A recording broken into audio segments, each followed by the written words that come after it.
La modalità DMZ di Call of Duty Warzone 2.0 è completamente diversa rispetto al solito Battle Royale, a partire da quelle che sono le condizioni di poter vincere. In questa componente dello sparatutto non trionfano gli ultimi in vita, ma tutti coloro i quali riescono a sopravvivere a sufficienza da richiedere l'estrazione e abbandonare la zona di esclusione a bordo di un elicottero. Fuggire così velocemente non ha senso se le tasche non sono colme di oggetti preziosi. Lo scopo di DMZ è infatti quello di accumulare armi e oggetti in giro per la mappa, i quali possono poi essere conservati in un deposito e riutilizzati nelle successive spedizioni. In questa modalità le armi non sono permanenti, ad eccezione del loadout che si possono portare in campo una volta ogni 2 ore, quindi le armi che sono perse in partita sono andate per sempre.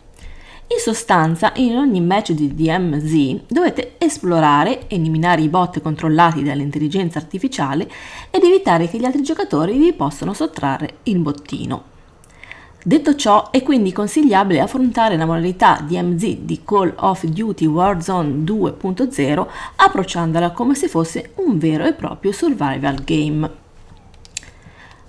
Rimuovete qualsiasi arma dai 2 slot e scendete in campo a mani nude, così da procurarvi gli strumenti del mestiere dai forzieri sparsi per Al-Mazrah e poi partire verso uno dei checkpoint protetti dai mercenari controllati dal IA.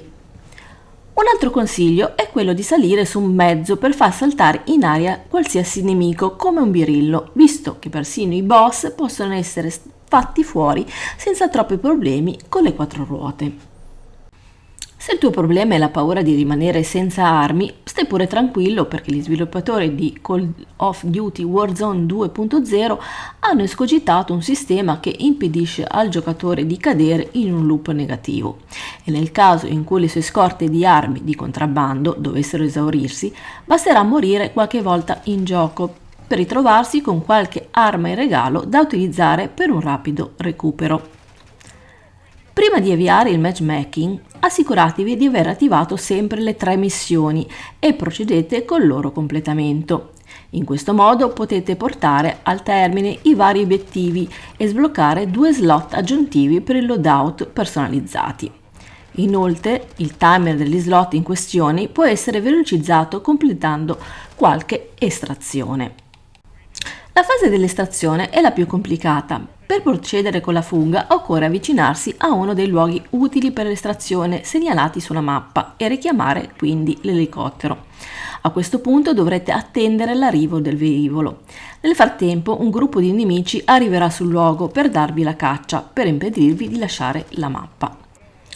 In questa fase potrete anche dover affrontare i vostri nemici che si posizioneranno per potervi portare via tutto il bottino. Se non volete affrontare gli altri giocatori potete utilizzare un'alternativa, ossia completare un contratto ostaggio, poiché vi permetterà di condurre il prigioniero ad un elicottero collocato altrove rispetto ai classici punti per l'estrazione.